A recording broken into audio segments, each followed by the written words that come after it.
Wanted to thank you guys. So welcome to our inaugural episode of Press Start Together, the podcast where we have gathered to celebrate the stories, the chaos, and the community that makes gaming special.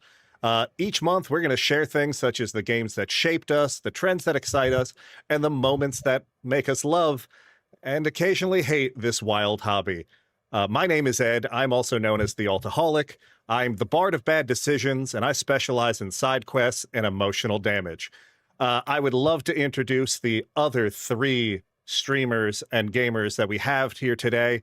We're going to start on my right-hand side. So TessOnHoliday, if you can feel free to introduce yourself. Hi, my name's Tess, your holiday expert, and I'm the Queen of Relaxation Nation. And here we are always in holiday mode. Awesome. Well, I am your friendly neighborhood alien, Xeno, and I have come to the planet to enjoy gaming as a collaboration with humans. So thank you for coming and enjoying the mothership. Awesome. Thank you, everybody. We're going to segue and jump in to our first topic. I just wrapped up Silksong with 100% and true ending, and oh my gosh, it was amazing after putting in 140 hours. I'm both very happy and very sad to have Silksong done, but now we have just started Elden Ring, and so we're doing a lot of Souls-like games lately.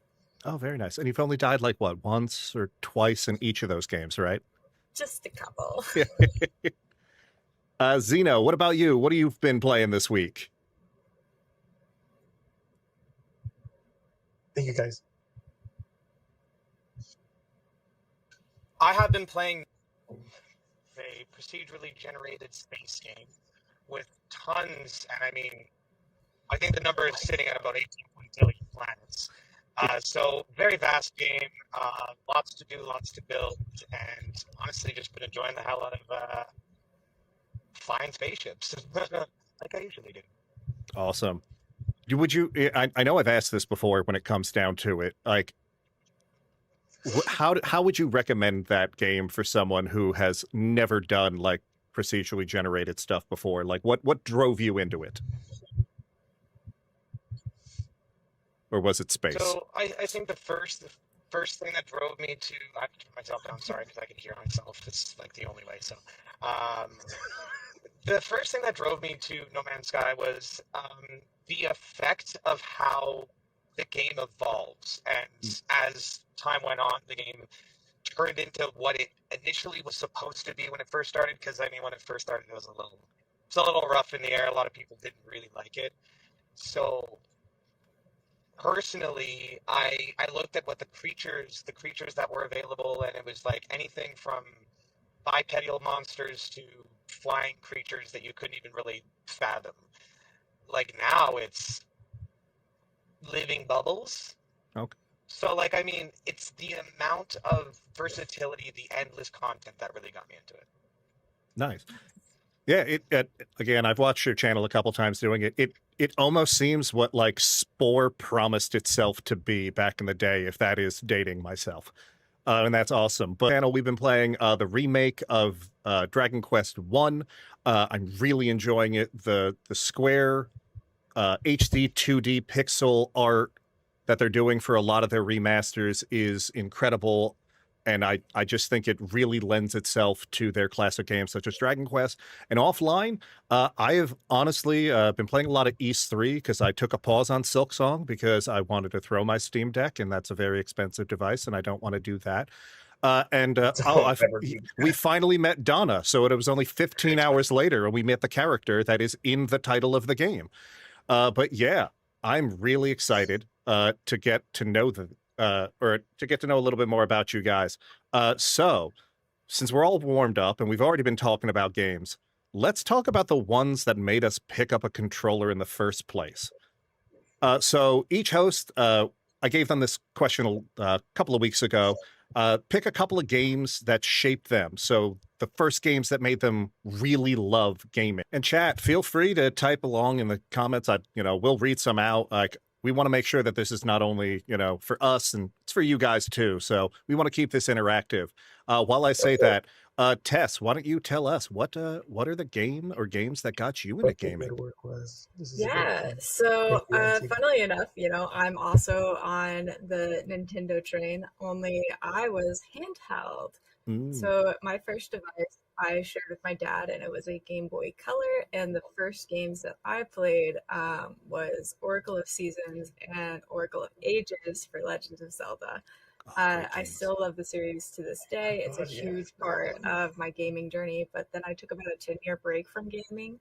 And what really brought me back was, of course, Breath of the Wild and Animal Crossing. And after I got back into gaming is when I got really into my PC build and got a custom PC and started learning more about other brands and different developers. Nice. Very cool. I know so many people who play Animal Crossing. I just cannot wrap my head around it, because if I'm going to pay bills and owe money to someone, I don't want to do that in a video game. I already do that in real life. But you know what? It must be the Tanuki that is Tom Nook, so I get it. He's Yeah, yeah. cutie. Zeno, what about you? What got you into gaming, my friend? You are? I stopped this time. Stopped myself short. Alrighty, so I mean, the thing that really got me into gaming, I think, was my brother. My brother's a big influence on my knowledge of gaming because as a child, like, I was like kind of the last, person to sort of get like, what they were really wanting to get. So a lot of the time, my brother was like really into video games, right? So he got his GameCube. I mean, we had PlayStations and Xboxes and stuff before, but I had never really been interested in video games, just mostly toys and stuff as a kid, right? Then I guess I got, what was it? The first game that I played was Super Mario Brothers, like the old one on the NES. But I wouldn't say that that defines me. It was this particular game. Well, I guess it's a series now, but a particular game on the GameCube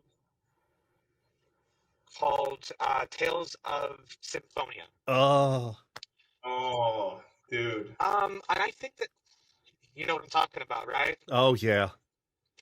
Mm-hmm. Yeah. Hands down. So that game, I think, taught me the most about adversity. It kind of helped me understand, understand racism in a sense, because Yeah. as a kid, like, you're just like, oh, like, I don't, like, you get it, but you don't get it.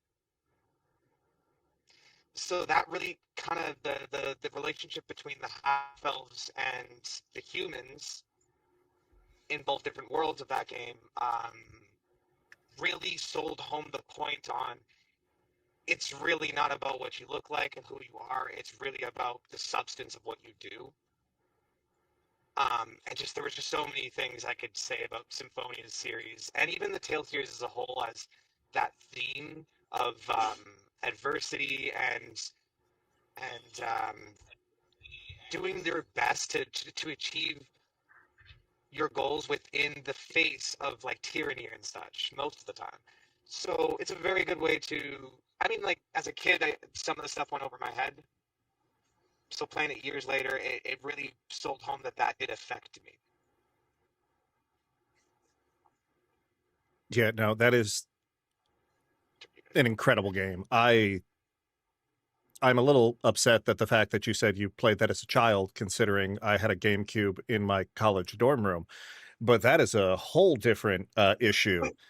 But considering, that I've been playing games since the 80s, so if we add all of the ages up of my co-hosts together, you get how long I have been playing video games. But and while I've obviously enjoyed them, like much like you, like I played Mario, I played Sonic, I didn't truly find my love for the hobby until I played two specific games.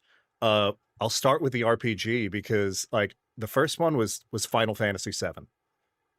And again, Final Fantasy VII is not my favorite of the Final Fantasy series, and it's not even my favorite of the RPG genre, but it's my first, and it's what made me go down that rabbit hole and find all of these other games that I wanted to play and love.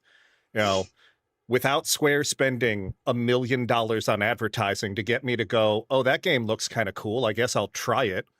I don't discover turn-based RPGs, and then because of that, I don't go back and experience the classics that I love and like you still play today, like Final Fantasy VI, Chrono Trigger, Dragon Quest III, Phantasy Star 4, and those that have cemented my love for the genre and led me to so many other series that I love and play to this day.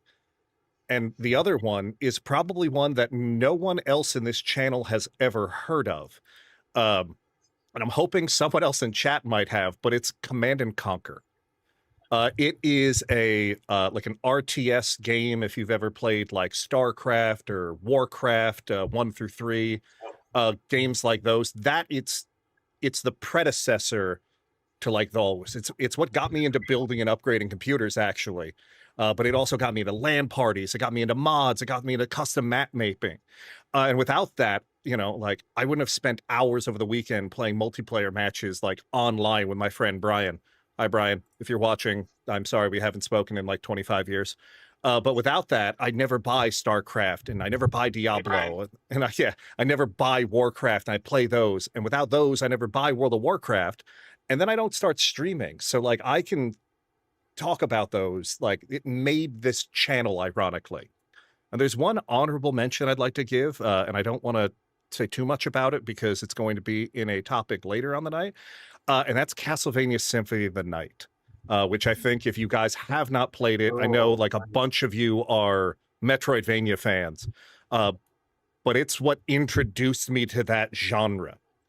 And it made me realize that RPGs do not have to be turn-based. I love the Castlevania series, and I love the Metroid series because of it, so without that game, I don't play anything. But yeah, like I'm really excited. It was a lot of fun to hear everyone else's like games. It's really interesting. Like again, I like Zeno, like the game that got you into gaming is what got me through midterms. So it's like really interesting to me to like hear and see some of that. And I just love, yes, as funny as it is, and yeah, I know my walker's in the back, but like it proves that it is generational, and I think that's incredible about it. So while we've talked about games, we talked about what got us into that. I think this next topic is the one where it is the only time it is acceptable for everyone here as well as everyone in chat to play armchair developer. So if you could assemble your perfect cast for a game, any characters, it can be from any world or series, who would be in it, why, and what genre would it be? And Tess, I'm going to start with you again. Perfect. So this topic was actually one that I had to think about for a really long time because there's not a whole lot of game series that I've, had any interest in or experience around until, the last 3 to 5 years besides Nintendo IPs. And so then I was thinking about, what I've wanted from games for the last couple of years, and I loved Tears of the Kingdom and the house building section, but I would want to take the entire Tears of the Kingdom cast and then make it into the Animal Crossing version where you're just building houses, making friends with all of the mobs, and you don't have to do any battle. And still having to do like all of the collectibles and cooking, just without Ganon. Okay, so like Koroks as the villagers, things of that nature, kind of. Okay, you know what, Nintendo, if you're listening, make them into like farm animals. Okay. Yeah, no, that might actually get me to buy that game. If they make Zelda Crossing, I'm just saying. Nintendo, it'll probably be $90. I'll be pissed, but I'll probably buy it. It's like Utopia, Yeah. Just rip off Animal Crossing again. Yeah. Don't give them any ideas. We're gonna get like Metroid Animal. Zeno, before we get to you, we got a couple I definitely want to shout out in chat because it looks like we have all responded to this one. Driscoll Girl says, Eskia, a Minecraft villager, and Tom Nook in the Dream Blunt rotation.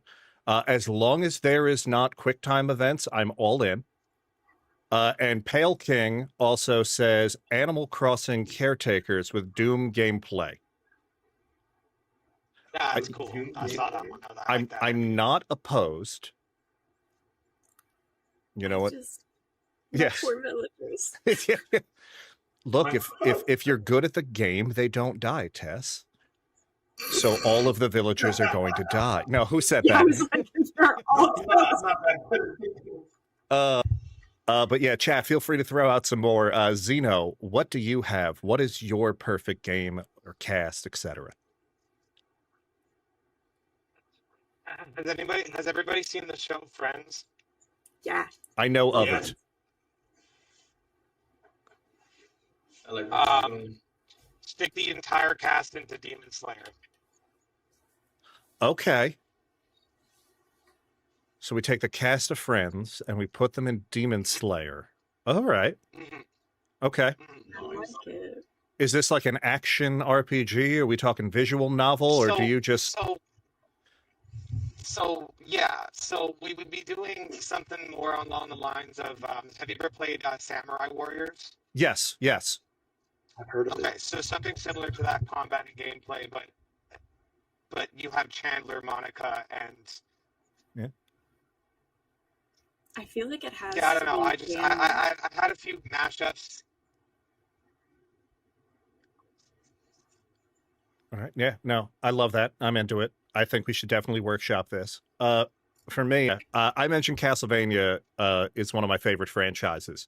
So this one took me a while to do, but I realized that like the perfect cast for a Castlevania game already exists, but they have not done that game justice in so long.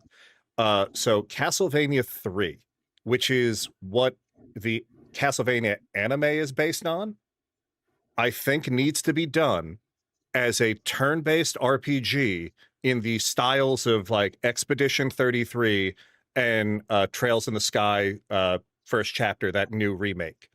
So you've got like Trevor, you've got Silpha, you've got Grant, you've got Alucard. You know, if we really wanted to, we could do like a generation style, like second act, where you can bring in Alucard, Maria, and Victor. So you've got that Symphony of the Night tie-in. They can get DLC content from like Bloodstained.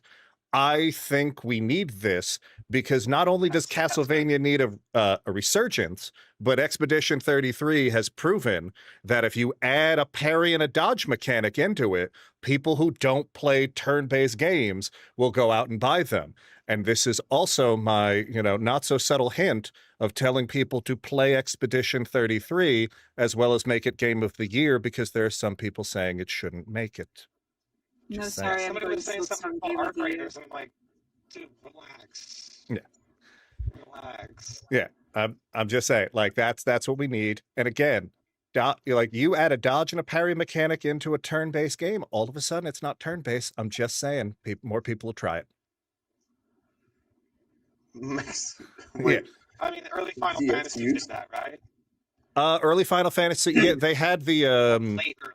like you had like the what's the word I'm looking for, like the action battle system type thing that they did with Final Fantasies 4 and 5 and 6, where it wasn't just turn-based, like your stats did do that, but more I think the first one that really did like action inputs while it was like still turn-based, if I'm not mistaken, is Super Mario RPG. Like you had to do like the button presses and that would give you like more attacks and things like that. But we could look that up and maybe have that as a topic for next week too, or next month. We are not doing this weekly. I do not have the body for this. We've had this set up. We hopefully will never have to do this. Oh, Sorry, so go ahead, Xeno. Driscoll's concerned here. She's like, who said it's not worthy of game media? There's some people who are apparently saying that we need to stop Expedition 33 of becoming Game of the Year, and because multiplayer games are not getting enough recognition in Game of the Years, and I'm like, make better multiplayer games. It's like, Yeah. Just make better multiplayer games. That's all there is to it. I was Do it like what? It Takes Two 2 or Part 2 or whatever. Well, the funny thing I is, don't know. yeah, So Split Fiction was good, but I wouldn't call Split Fiction Game of the Year. no, and it's one of those things too, where like the game that they're like putting it up, like they're sitting there and be like, it shouldn't be Expedition 33. Exactly, Pelking. Exactly.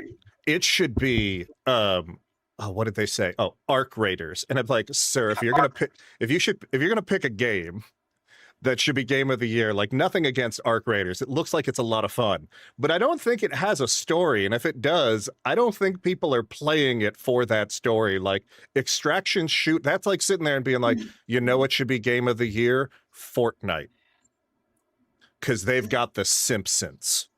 Like, no, if you're going to have like a reason for it, at least like give another thing. Like, not to mention, there is already a category for best multiplayer game. Yeah.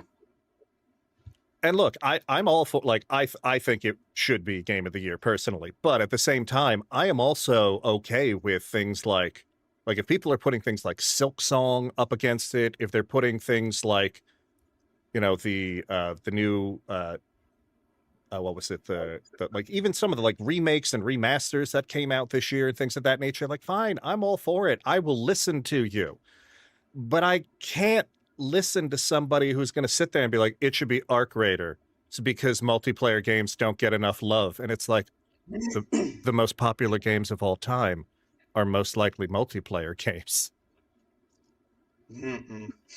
Looks at Fortnite again. Yeah, fair. Yeah. But this, you know what, kind of goes into our next topic, which we're going to talk about the state of games. So, you know, we're going to talk about some of the real world things that are happening in gaming, some standout games, some trends, live service fatigue, ironically, accessibility, storytelling, predictions for game of the year as well. But who wants to start us off? I feel like I've just been like randomly picking people because I have been randomly picking. That's just like crap. No. I'm over here like, oh, this is my hardest topic. Just because of the fact that, you know, accessibility is something like that with gaming is always really hard for me because I have carpal tunnel and then I also have tendonitis in my hands. So even when I'm playing like Silk Song and Elden Ring, I have compression gloves on because my controller makes my hands hurt so bad. But I love the game so much. And even keyboard and mouse is really not super accessible at this point. And I know that they're making like larger button map controllers. So I do eventually want to try one of those out. But I think part of too what I don't really like is having an unfinished game be released and then having to pay for the DLC on top of that. And I think for me in the cozy gaming section, Disney Dreamlight Valley is the biggest offender in this department. Because they had originally said that the game was going to be free whenever it was finalized. And then they started adding their third DLC that you have to purchase on top of all of their like weekly like gotcha kind of things where you have to purchase the moonstones to purchase the premium shop items or like battle pass, but it's weekly instead of Jesus. Yeah.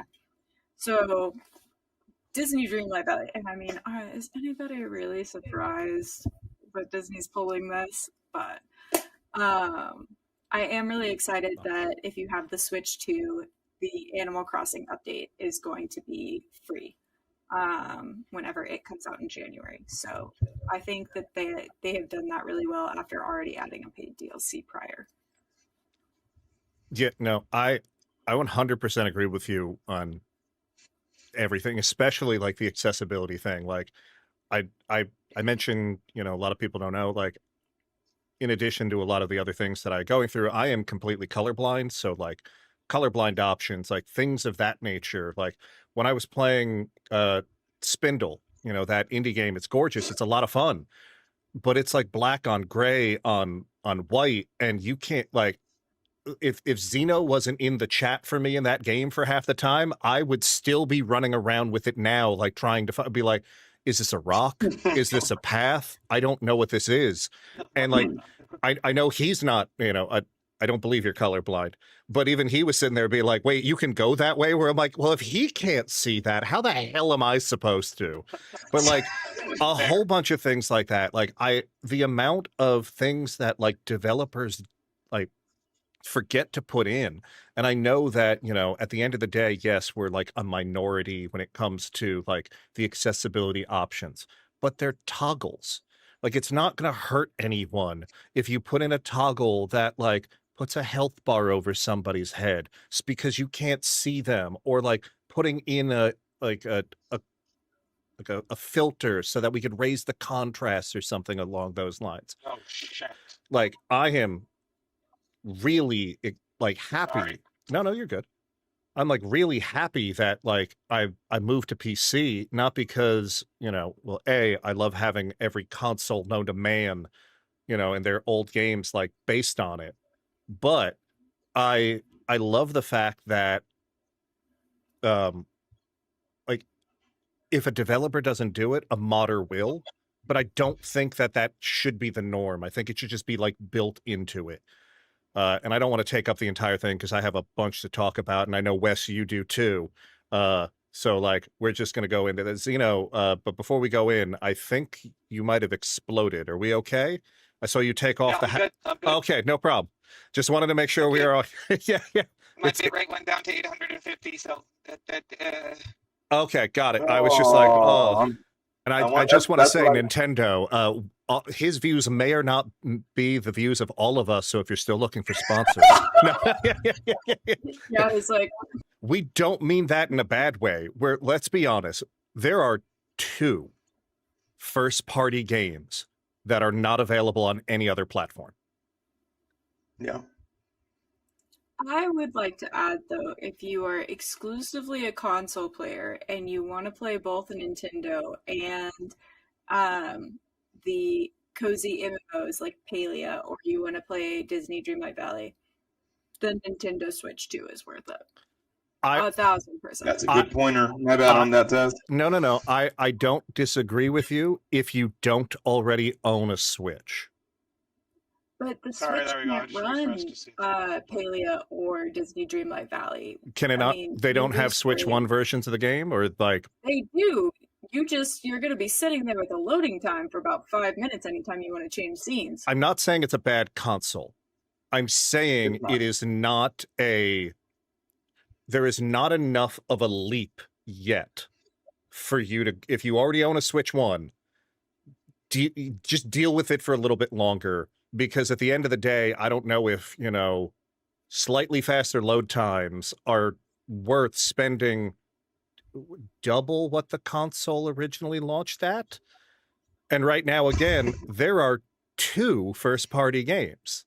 You've got Mario Kart World and Donkey Kong, Bonanza. It released several months later with DLC for $20, which is not included in the Nintendo, expansion pack thing that you're already paying for if you're paying for Nintendo Online. So why am I paying for this? I mean, that's when they said that there was going to be a price tag with that. I was like, yeah. You gotta be kidding me. Like that must have been the most like read the room moment I have ever seen in a thing where it's like, we're gonna give you the tutorial for a price tag, and it's like, yeah. No, but I think it brings up like a really good point, and I think it was also Pale King who brought it up in chat. Yep. I bought it. They threw a brick at me called Mario Kart Online, and right after I recovered from that brick was the Whirl, and then Sunshine. Then it was Sunshine and Rainbows again with Donkey Kong Bonanza, and then they hit me in the back of the head with another brick called Pokemon ZA. Like, yeah, I haven't bought it, but did they not just announce DLC for Pokemon? Like, has that not been out for like an hour and a half? Yeah. Mm-hmm. And the thing too is, like, with ZA, I don't know, the storyline was so short for that game to cost so much, and I didn't purchase it. But the map was smaller too. Go through it in under a week, which that's rough. Yeah, like I was watching. I'm watching YouTube videos, and people are like, "Oh yeah, here's how you can 100% the game," and it's literally in like hours, and it's like, I'm sorry, what? And then it's like, well, what do you It's do not after a that? run. It's like, we shiny hunt, and here's how you make macros to hunt shinies, and it's like, that sounds terrible. Like, I don't, like, don't get me wrong, like, hey, if you're into it, like, fine, but like, I'm literally watching someone who is sitting there programming a controller so they don't have to play the game. Like, I feel like I'm taking crazy pills when you say things where it's like, yeah, I bought a controller so that it could play the game for me. Yeah. Why did you buy this? I'm thrilled. Like, there's a couple of like, I played ZA and I only realized the tutorial was over after 60% in completing the game. Yeah, like, I know Pokemon is, at the end of the day, it is a children's franchise when it comes to the games. But I don't think they realize that nobody needs that many tutorials, A, and B, like, back in my day, you know, like, you had the guy who taught you how to throw a Pokeball, and that was it. They were like, you felt like you were in that world. It was like, you're 10, go out in the world and go catch some shit. And you're like, all right, but what do I do? But figure it out. You'll be fine. You know, there's a bunch of adults and, you know, you're going to gym battle. It'll be fine. What does that mean? Figure it out, kid. Oh, but like, I don't disagree with any of these, obviously. But like, one of the things that I wanted to talk about was the latest trend that I think is a good thing when it comes to gaming. And that is remakes and remasters that are done well. So like, as an example, like, we've, you know, we talked about this. Like, I'm playing the Dragon Quest 1 and 2 remake. You know, you've got the Tales of Xillia remaster that is coming out. As much as you may love it or hate it, you've got the Halo remaster coming out. And I think that these are great because, you know, you've got exactly The Last of Us. You have so many incredible series that at one point would have just died. And rather than just sit there and put up a shitty port, you know, because we all know that, you know, as much as these companies love to make money, you know, a lot of the times they'll just throw it out. They'll be like, oh, here it is. Be thankful that it's there. They're going in and they're for the most part, they're doing these games justice by like overhauling them completely, you know, giving them this second life, introducing them to a new audience. And I think that this is great, not only from like someone who loves it, like, as much as my thing is just like RPGs and I love action adventure games, I was incredibly thrilled when the Gears of War remake, hello Lazy, welcome in, came in and like came out how it is, because now it's not only available in a better state, but it's available, like, the fact that Halo and Gears of War are coming to PlayStation. And say what you want about, oh my God, Xbox is dead and Microsoft has jumped the ship. I'm going to say something potentially controversial. I don't give a shit what platform you play on. It's video games. Everyone should be able to play them. I don't care that you have a big white box instead of a big black box. It doesn't matter. Put in the disc or download it from wherever the fuck you want and play it. And I think that this is a great thing. And not only that, I'm hopeful that these games will do well because maybe it'll finally have them release all these other ones.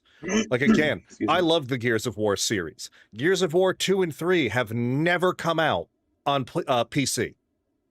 So now that Gears of Wars 1 is doing well on these remaster, well, you're not just going to sit there and be like, well, we gave the PlayStation folks one game, deal with it. No, we're hopefully going to get all these other ones. Maybe we'll get those remastered. Like, I don't think the rest of the Halo series needs it as much.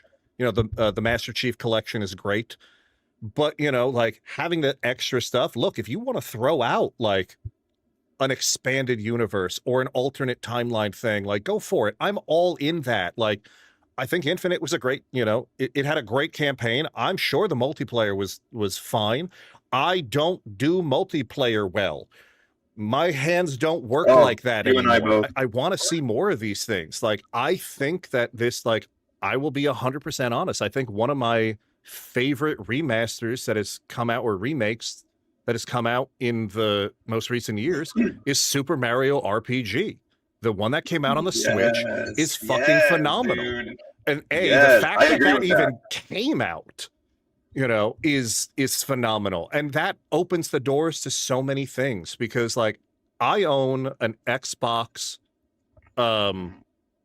Series S for one thing. I own it for Blue Dragon. I love that game. I think it's a phenomenal RPG that has been stuck on the Xbox 360. It has never gotten a port. It has never been remastered. It has never been put on any other system. So the fact that I have to own a console to play one game is silly. Like, I'm waiting for these things. Like, Blue Dragon is a great game. I should say, it is a fun game. Is it the best game of all time? Absolutely fucking not. But it is fun, it is campy, and I love that kind of thing. And yes, you know, I don't disagree, Pale King, that there are some games that get too many remasters and remakes, like The Last of Us. But I'm glad the most recent ones exist, because I don't own a PlayStation. So I can finally play these games, because I don't want to buy a console to play a game. You know, I would love to play Astrobot. I'm not spending $300, $400, $500 or however much a PlayStation is to play Astrobot. And I know some of you that have seen my, you know, channel before are going to sit there and be like, well, Ed, you played Donkey Kong Bonanza on stream. You're saying it's the only game you own on the Switch 2. Correct. I didn't buy the Switch 2 or Donkey Kong Bonanza. That was a lovely gift from a charity organization. If it wasn't for that, I would never have done anything with that. I would still not own one, because I don't want to buy a system for one or two games. You know? I mean, that's valid. Yeah. Valid. And Generic Derek been defending the Halo remaster remake so hard, excited for dropping the Ring one by PlayStation friend. Yes, because again, I think this is the biggest thing that needs to happen. Gaming is supposed to bring people together. You know, Exactly. The onset of online gaming has done, ironically, the exact opposite of what it did, again, back in my day. LAN parties and like these online gaming, like I was never a thing that you would sit there, like you would 100% have to go in and be like, we're going to do this. If you were bad at the game, guess what? Your friends may have poked fun at you, but they still played the game with you, and they didn't boot you off the server and sit there and say, oh, you know what? I'm gonna, you know, I don't have my beep key right now, but, you know, like, I'm gonna have, you know, sexual relations with your mother, where it's like, first of all, you're 12. Second of all, like, how dare you? Yeah. But like, yeah, it's ridiculous. Yeah. Just to piggyback off of you saying that you actually had to like intentionally plan and make time for like in real life activity, one of the things that I really like that has made a comeback is arcade gaming and retro like arcade bars. Those are so fun. I've gone to quite a few of them in different states and gotten to spend that kind of time with my friends that I hadn't had that kind of interaction in years since I was like little, and it was a really fun throwback. Good money for that. But speaking of Xenos Mothership, yeah, I mean, pretty much like honestly, the reason I kind of didn't interject is y'all were just kind of. Yeah, y'all kind of said everything pretty agreeable. So, for me, I think like really the only other thing to really add into that, and it mostly just kind of fits in with what you guys were already talking about, which is acceleration of trends and the importance of storytelling in video games, which is kind of what we were talking about with how game of the years are really. You know what I mean? Like chosen, like we got we got Ghost of Tsushima, the first entry in the Ghost of Yotei as Game of the Year. It's year that it came out. If I'm remembering this correctly, I'm pretty sure they got Game of the Year. Yeah. Whatever the case is, though, is that the storytelling, the gameplay, every single thing has to check that box, right? And the one thing that live service games and multiplayer games are starting to, the line between them is starting to be thinned a bit, because you'll look at a game that's advertised and marketed as, oh, it's this multiplayer experience, and all of a sudden you're doing your live service, battle pass, money goes up, microtransactions start falling in. Then the game gets convoluted with either the game goes in the direction of pay to win or the game goes in the direction of cosmetic overstock, essentially. And then you just have, like, I mean, Fortnite, that whole method fits because that's kind of how they decided they wanted to do that. Whereas it doesn't fit in things like Call of Duty. Mm. But that's just more like the real thing about live service. And that's why I personally think like that idea, the original idea of live service, is starting to decline in a sense. Because people are starting to just become very, very aware of this, and either they're playing it as free as they possibly can, or, you know, they're more worried about, hey, you know what, I'm going to buy this cosmetic because I like the way it looks, rather than I'm buying this because I need to keep up with this gameplay, much like Destiny. Destiny created a live service that constantly requires you to either keep up with the game and only play that game, or constantly buy $40 DLCs, 40 to 60 even. Almost the price of a real, like a live game. Yes, they have died that down, but frankly, it's like you're dragging out, like the old saying, beating a dead horse. You know what I mean? Or let sleeping dogs lie. Eventually, that game engine is going to look very lackluster. It will. It's Tiger 2, it's the Tiger 2 engine. I've been using this for like 15 years now. But acceleration trends, that's the main thing I really want to talk about, is that, unless anybody else had anything to interject beforehand here. Well, no, I think that's a really good point too, because like the live service fatigue is not only happening, like, I think you bring up some great points, you know, because people, you know, are sick of it being interjected in so many things. But I think a lot of it has to do, and it's kind of the same reason that like MMOs kind of seem to be dying out, is, you know, the Stop Killing Games initiative, which I agree for a lot of it, where it's like, you don't, you know I don't technically own anything on Steam, but I still have a copy of everything where I can go into offline mode. And for me personally, I can play every game I own because they are single player games. And back in the day, even the games like I mentioned, you know, like I played Command and Conquer and it had this like LAN mode. I could play that even if their servers went offline. Like, there is absolutely no way to play certain game, like, you know, like I know like I've watched your channel, you know, Zeno, you have played like Fortnite online. If the Fortnite tomorrow sits there and goes, fuck it, we're turning the servers off, shit's gone.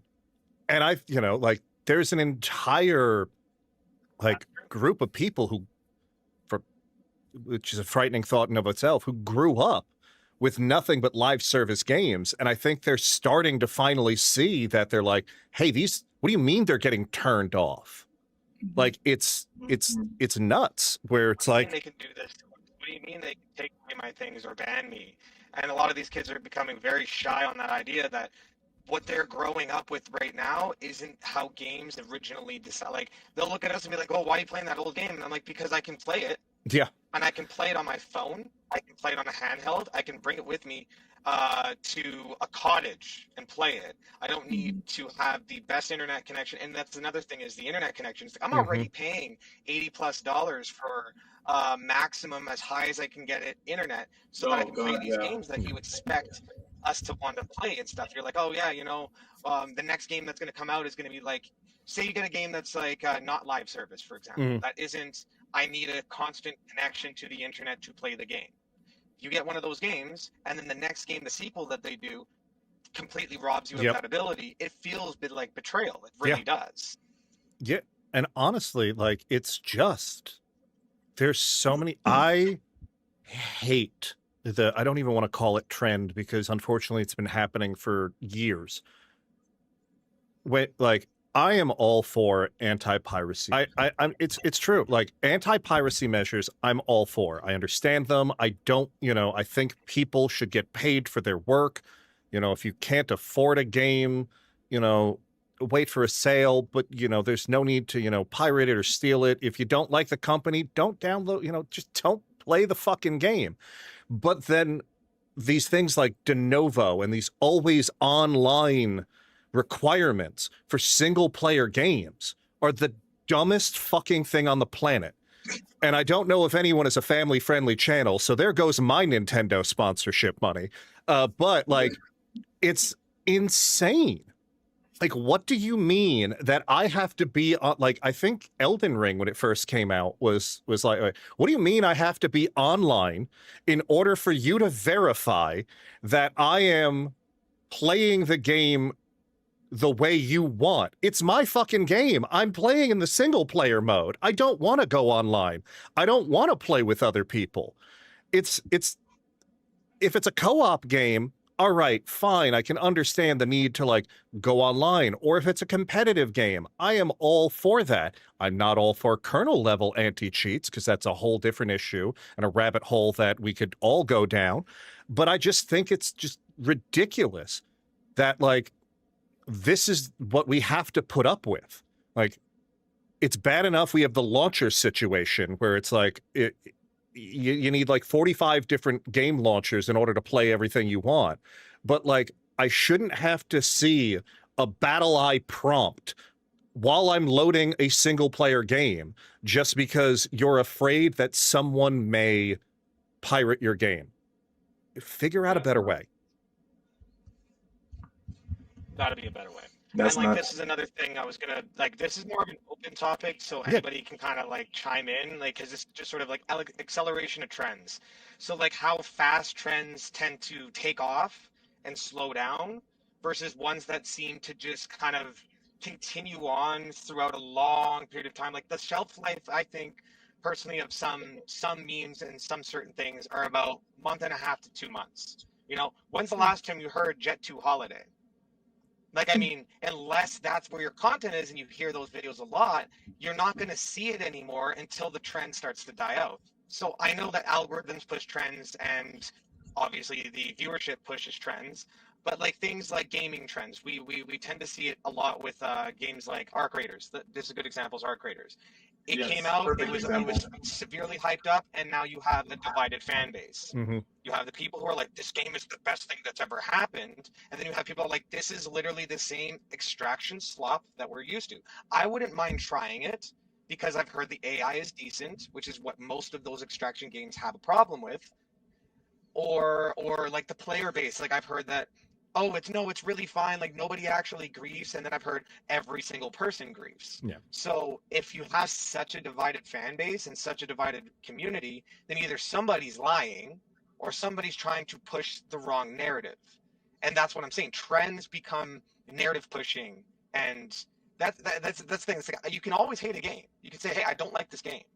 But creating a narrative around a game in order to fit some sort of trend, essentially, is where I'm like, yeah, we really should. That's bad trend. That's bad trend. So what do you guys think? Like bad trends versus trends that go up and down, why they would do it, you know? I think it's. I agree with you, Zeno, because even in the cozy gaming space, there was a Hobbit game that came out like I think early August. Oh my god, And yeah. It like Dude, yes. For real. really severed the cozy gaming community on like people who were like, you know what, I like it, worth it, and people who were like, why did they release this at this quality for this price? And I think both sides are right, but the way that it got people really picked up on hating the game for content.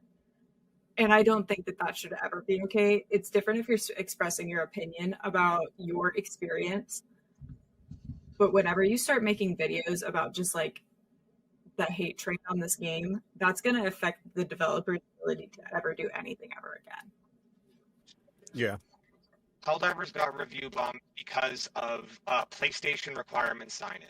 Now, you can hate on PlayStation, you can hate on the necessary sign-in options and all that other stuff, but the moment dude, I you love start PlayStation. blaming developers who are part of PlayStation Studios, keep this in mind, they never had a choice.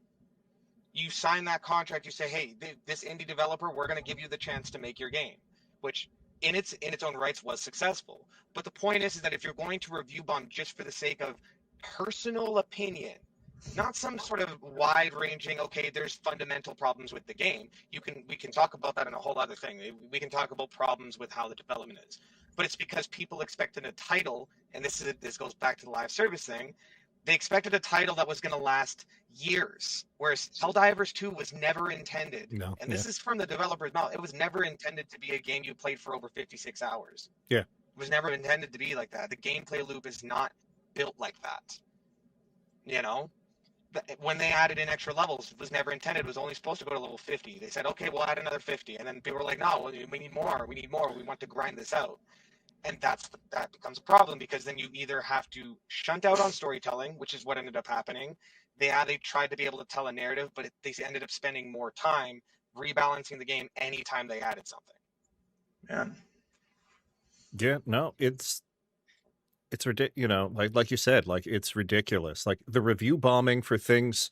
If you are going to review bomb something, or I should say, if you're going to negatively review something, it should be something that affects the gameplay.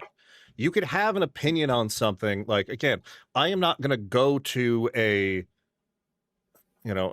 Steam review page and sit there and be like, this game is terrible, it has de novo, or this game is terrible because of the microtransactions.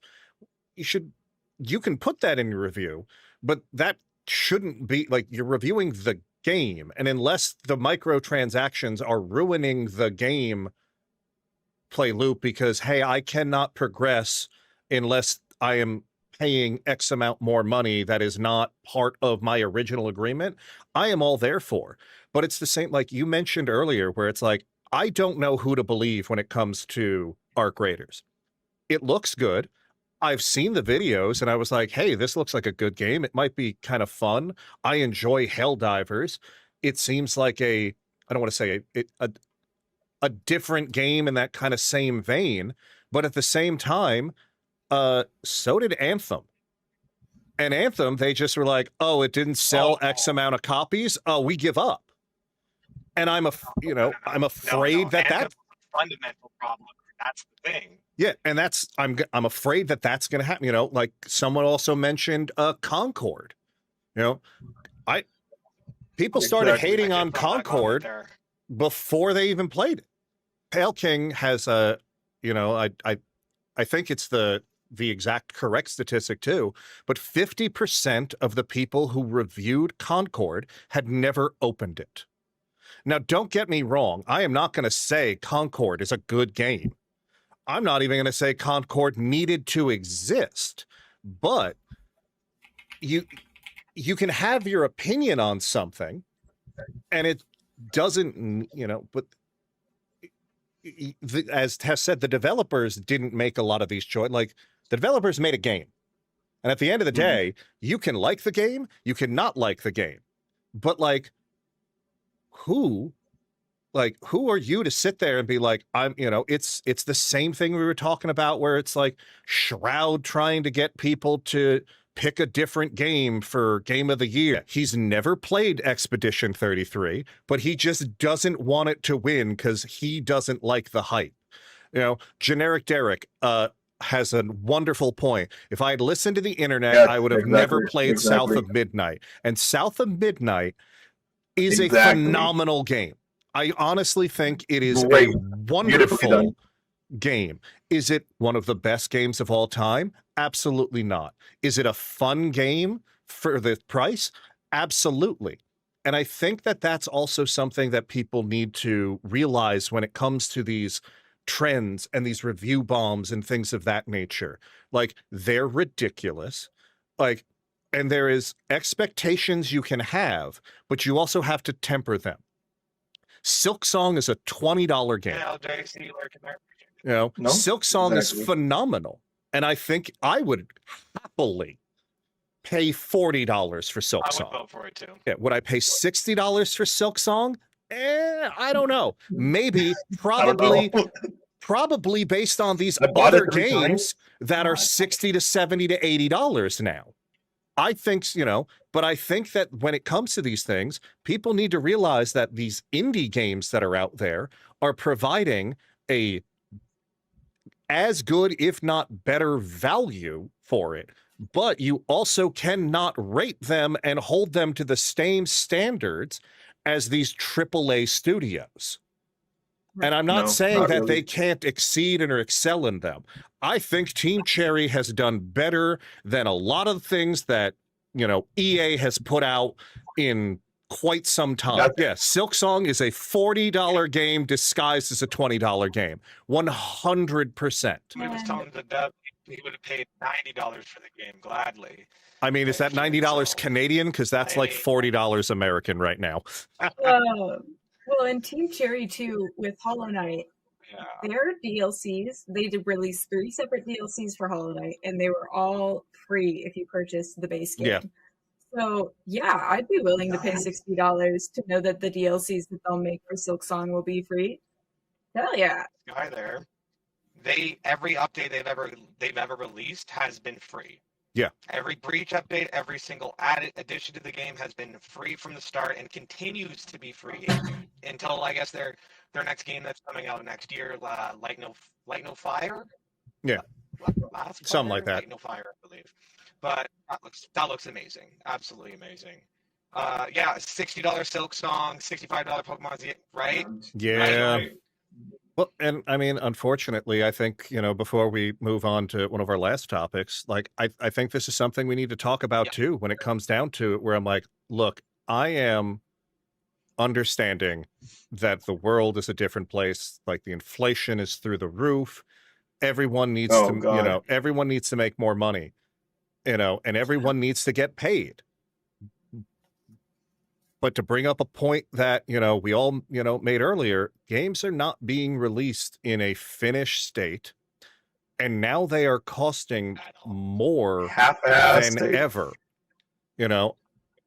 I am just delayed for that same reason. They said it needs to be polished. Yeah, I think it's a blessing and a curse that we have things like day one patches and things of that nature now, where if we find a game-breaking bug that somehow didn't make it through QA, I like the fact that a game that I bought, unlike back in the day, where it's like, I didn't play it, but like, we've all heard the story of like the E.T. Atari game, where you bought it, that's what it was terrible, it was basically unfinished, but that's what you got. There was no way to fix it because once it was on the disc, it was done. Now there's a way to sit there and go, hey, you know what, we have this way of fixing it. Holy shit, we miss this, we can put it out there. And I'm okay if it's 1 or 2 patches or kind of those things. But we're seeing things where it's like, why are games that came out 5, 6, 10 years ago getting patches that are not, hey, here's a patch to make it work on modern operating systems? That I'm all for. If you're still finding bugs that many years later, what did you do with quality assurance testing? A, and B, why am I now paying these $60 to $80 for this game? Like, I would love to buy and play Borderlands 4.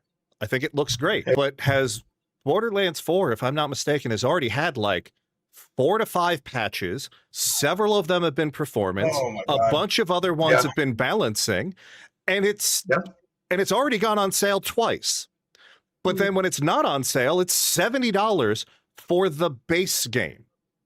Donkey Kong Country, if you get the DLC and the game, excuse me, not Donkey Kong Country, Donkey Kong Bonanza is $90 right now.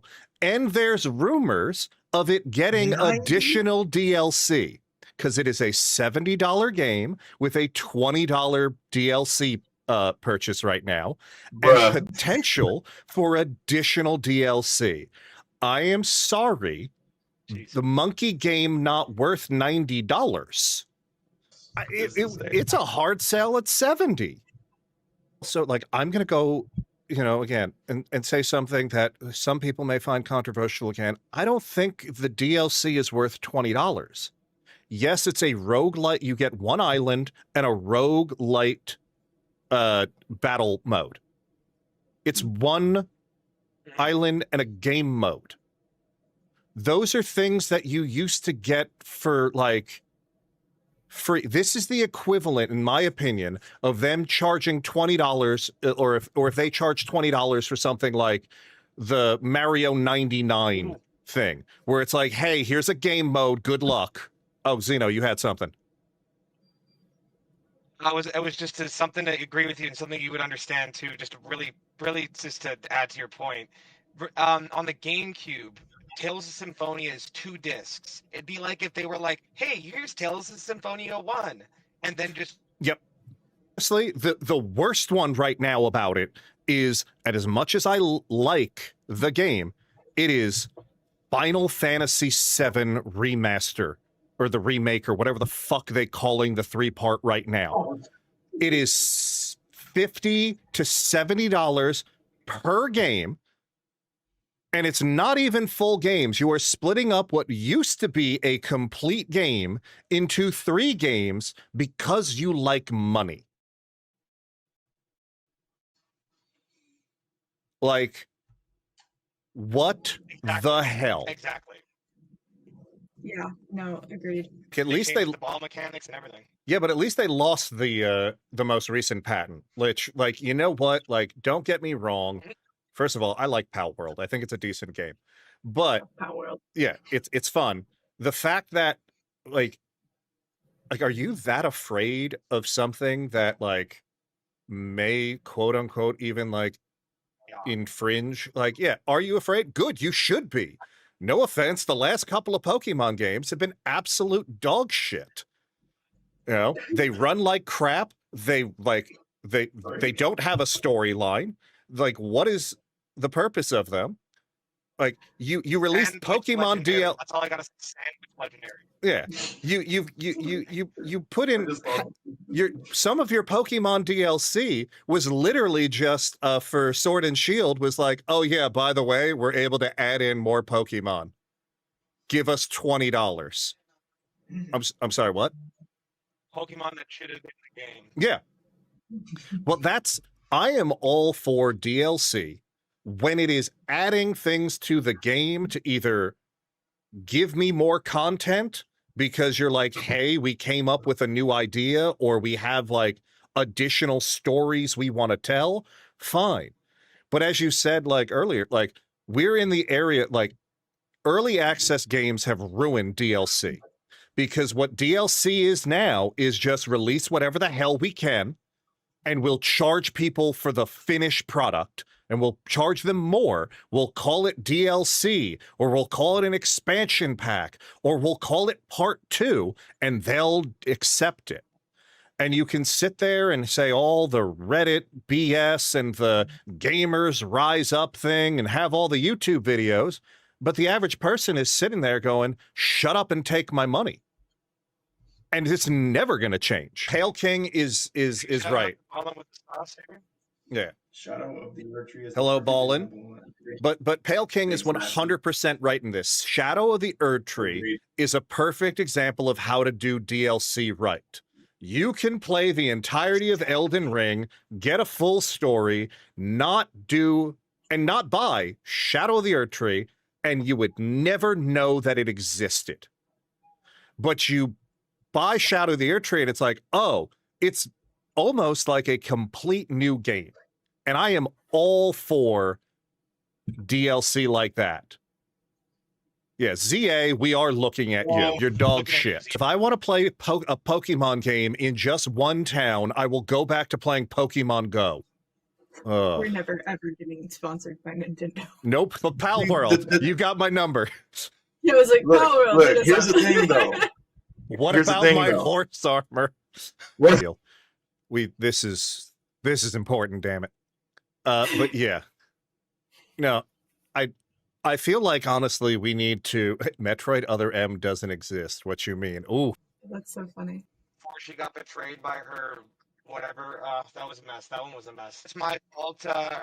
Yuma, that's my fault right now. Something ended up crashing with my camera midway through, and my fault. Honestly, if I touch it, my voice might end up screwing up again. So. Yeah, he's not right calling now, from the it's past. okay, He's calling Zeno. from Canada. Canada. Yeah. Basically, It's I okay, would you say. know. I'm from Canada, so it would be a big rate issue on my end. I might need to just fix something. Something's taking up way too much CPU right now, and it might be a double up that's unnecessary that I may have overlooked. So next time I'll definitely be doing a test run. I'm going to be test running this with a different format just to see if I can work out the kinks so that next time we do this, I'll be ready for it. So I do apologize, everyone. I know Tess has a hard stop time, and we're not coming up to it, but I think Yeah, there's I a bit think of a this is setup a to it. good segue into probably our closing topic, which is we're calling critical hits and critical misses. So critical hit, something, like great this week, as well as the critical miss is something, frustrating. So what are your critical hits and critical misses for either this week or this month when it comes to gaming? You know what, Tess, we'll start with you again because I know how prepared you are all the time. This one I am prepared for. Yeah. So my critical snap, hit let's this see. week is game adjacent, and that is, my second topic that I always talk about is anime. And there is an anime coming out this fall season on Crunchyroll called Let's Play, and it's all about a video game dev.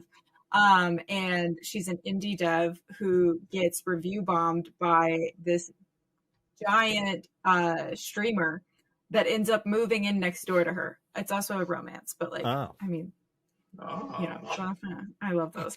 But it's really, really good. All of the characters have names that tie into different video game series. And so that's my hit for the week. But my critical miss is Xbox with their Game Pass Ultimate adding $10 a month charge and not adding any extra features to it. What, you don't think the Fortnite Battle Pass is a feature? I can't believe I said those words, but I mean, if you would have bumped it up by anywhere from $3 to $5 a month, that I can understand. We're all seeing the increase for monthly, sub prices, but $10 a month, that's steep. $10? yeah, honestly, it feels like they just, because the Fortnite Battle Pass, if I'm not mistaken, is $10 a month. It feels like they just sat there and went, you're going to get it, deal with it. Yeah. And now we're calling it a feature. So I said buy Xbox Game Pass. Yeah. It was nice knowing you. I'm still on my 1 year free trial, and I don't think it will be renewed. I'll be honest with you, I don't think I have used it other than for game streaming of do I want to buy this game? Yeah, okay, I'll go buy it on Steam. Yeah. Well, and I have a friend who only has an Xbox, and so I need to be able to use Game Pass on our Xbox to play co-op with her. And then also for my PC to stream any of the indie games that I'm I don't really want to pay $20 a piece for these. Fair. Zeno, what about you? What is your critical hits and misses? Oh, as you can see, my critical hit. I'll start with the hit or the miss. My critical miss is no matter how prepared I was for this, I'd still managed to find a way to mess me up. But perseverance is key, I guess, in this industry. So other than that, I think my critical hit is that the RuneScape streams on Streamlabs have been honestly more technologically consistent than anything else I've done in the last month or two. So there's that, and transitions and having new overlays can always be a little bit annoying, but it seems to be working quite well. Let's hope that the little green app continues to do well. Awesome. Wait, the green app? What is that? Streamlabs. I literally was sitting there. I was like, Oh, so you wanted to make me look dumb by asking that question. It's all right, Alto. It's okay. I had no idea. I was like, is there another one? I know there's a red app, a purple app. Now there's a green app. I don't know. Like, it's Christmas, everybody. If we're referring to other streaming services. I'm gonna ask it, or Tess was gonna sit there and be like, "Oh yeah, I've that's been all right. streaming on that for 7 years or something." It's like, "Oh okay, yeah." Xeno brought back Vine. Oh my God, is that? Oh, for me, I think my they are bringing it back. yeah, I nothing shocks me at this point. But my critical hit is actually, I want to say it's from, if not today, like a couple of days ago, like very recently, but BioWare has actually announced that they understand that we're thirsty for news, and they are actually working continuously on the next Mass Effect game. And yeah, yes, Are you serious? the exact wording is What? like you. We've heard the rumors lately. You've made it Let's go, clear let's that you go. care deeply about what's next. We are heads down and focus exclusively on Mass Effect at BioWare. So BioWare is working on nothing but Mass Effect currently as of the last thing. So I am beyond thrilled at what like the next one will be, because I'm not going to lie, I was a little hesitant and a little worried because, hey, you know what? What's the word I'm looking for? Like, after the buyout that just happened, like, was Mass Effect still like was Mass Effect still going to happen? And BioWare came out, was like, absolutely not. We're doing it. We're going. And there is like so that speculation is done. So I don't know if that means maybe BioWare. This is speculation on my part now.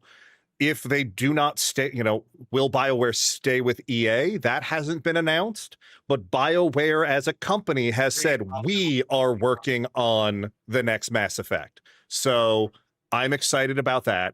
I think that is a big win, even though it is just a confirmation. I would love more. Throwing it out there. Give me more.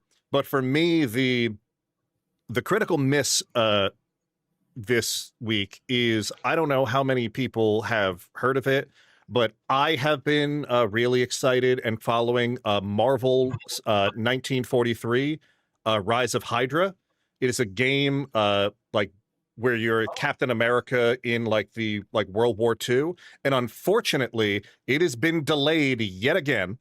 It is now looks like it is shifting beyond early 2026. If you don't know about this game, I'm not 100% shocked, because it was like very anticipated, and it's had a couple of what's the word I'm looking for? Like delays. What was that? I thought it was supposed to come out this year. So you're saying that it's been delayed before that even? Yeah, it was originally planned for May of 2025. Then it was early 2026, and now it is beyond early 2026. Now, at least the good news is the way that Skydance says it. It's like the way, like, to fully realize our vision, we've made the decision to shift our release window. So it doesn't seem like Marvel or the publishers or anyone is forcing them to put something out. So at least that's the cherry on top of this bad story. But as someone who has wanted this game ever since it has been announced, and the fact that also I feel so bad for Skydance Games, because every time they announce that this has been delayed, GTA 6 announces it like the same fucking day, so it just keeps getting buried. And it's like, what's 1943 Rise of Hydra? And it's like, fine, deal. Like it's the game I want, damn it. Yeah. But yeah, it's my podcast. That's what I was and going I to want ask it you, now. Alto. Hold on. First of all, good evening, Mimic. Good to see you. Welcome to the chat. Welcome to the podcast. For me, I will be honest with you. I am not shocked at all that GTA 6 is being delayed. All these people that sit there and they're like, oh my God, like, I can't believe it's being delayed again. I don't, I don't have it directly in front of me right now, but how many times was GTA 5 delayed? And how many times was GTA 4 delayed? And how many times is GTA 3 delayed? Like, if Rockstar can do one thing other than make incredible games, it's delay those incredible games. Now, I also don't believe the rumors and speculations that people are sitting there going, oh, they're delaying it because of the launch of the PS6. Like, I don't think Rockstar cares. No. GTA 5 lasted 3 console generations. I'm sure they're going to release a version of it for the PS5, the PS6, the Xbox, the Samsung Smart Fridge, the Amazon Alexa, iOS, Android. It's going to come out on your, Atari Atari VCS console. Like, it's going to be, I'm calling it now, GTA 6 is going to be this generation's Skyrim. It's going to come out like 96 times. It's going to be on everything. And some of you are going to sit there and be like, well, I only bought it 3 times, so it's fine.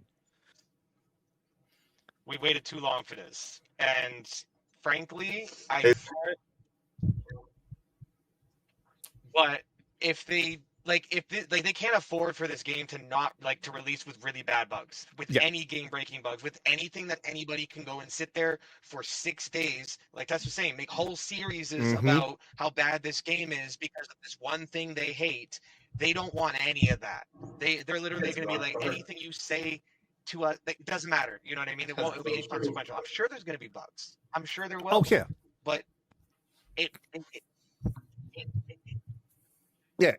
like, that's like you said, it has to come out as close to perfect as possible. Not because, it's Rockstar and that's all they do, but because we have, the community has waited so long for it. I will be honest, I toyed around in GTA 5. I don't think I've ever beat the story. It's not my kind of game. It's fun. Yeah, I can't wait to play Nintendo or GTA 6 on my Nintendo Click Pro. Yeah. I would at this point, I wouldn't fucking shock it. But that's the whole thing. They cannot afford for someone to sit there and go, GTA 6 is bad. I'll just go back to GTA 5. Because no one is playing GTA 4 right now. People are still playing and buying shit for GTA 5 and GTA 5 Online. And it's already going to be hard enough to get people to move on that. I honestly think that this is probably, again, we all know my age, and it's showing in my fucking face as is. But, this is going to be, I think, again, this is going to be this generation's EverQuest to EverQuest 2. And for those of you, EverQuest was out for years. It had an established community. It had that whole thing. And then they came out, not with an expansion. Eventually, they came out with a whole new game. And that killed EverQuest. If GTA 6 cannot migrate the people from GTA 5, it's going to kill the franchise, and I'm calling it now. Agreed. That was just a bad. You have to handle the online really well. Yeah. At this point, nothing shocks me. I wouldn't be shocked. And also, Pale King, I don't know if that's an unpopular opinion. It may be an unpopular opinion in the gaming world, but in this chat, I don't think you'd be wrong. No. I think Red Dead Redemption 2 is the better franchise than Grand Theft Auto. Yeah, and it's the least updated too. They basically shit on it any chance they can get. Yeah. Because they don't like how much people like it more than GTA 5. But I mean, I get that from a developer standpoint. They're like, we don't really want to update this game, but we have been updating this game. But then people are like, oh, but you should be putting more content out like you're doing for GTA 6. And they're like, it was never intended to be a content-heavy game. Yeah. You can only go do so much with the Wild West. Yeah, eventually the West gets one. Yeah. Well, it's... Yeah, and like again, we talked about a couple of things where it's like, how could we fix these like critical misses? Like, I don't think like some of them I don't think you can fix. You know, some of them, while it's like again, it's a miss that things get delayed. But I'd rather, you know, what's the quote that always gets like misassociated? You know, a delayed, you know, a delayed game is, you know, well, what the hell is it? Something like delayed games are bad, but bad games are bad forever, kind of a thing. Where it's like you could fix a delayed game, like you could fix the bugs in a delayed game. Once you release it, well, now you can quote unquote fix it, but you may not be able to fix the, you know, the perception, and that like day one perception can make or break your game in a world where everyone has instant gratification. Yeah. Alrighty, are we? I would say more, but I know that like if we could, we're gonna keep going all night, guys. Does anyone let's go with that way. Does anyone have anything before like one final thought before we do our closing? I don't want to say notes. Anthem was an example of everything we talked about tonight. Yes, thank you so much. I had a great time. Again, I would not want to spend a Friday night with any other people, and I cannot wait to do this again next month. Before we sign off, I just want to say that while this is it for our first press start together, and thank you for hanging out with us, there are some amazing people in this, you know, in this chat and on this stream that I want to make sure that you guys are following. You can follow me. My name is the Altohollic. I am on Twitch. I am on Threads, and I'm on Instagram under all of those usernames. Tess, where can people find you? I am on every platform as TessOnHoliday. Thank you kindly. Awesome. And Xenos, where can we find you? You can find me and the Mothership at the Xenos Cantina on Instagram and TikTok, and XenosMothership on YouTube. Awesome. Thank you so much. You know, next time we're going to have one big question that we're going to try and answer, where it's like, what really makes a game genre a member of that genre? Until next time, save often, save early, and always press start together. Thank you guys again for coming by.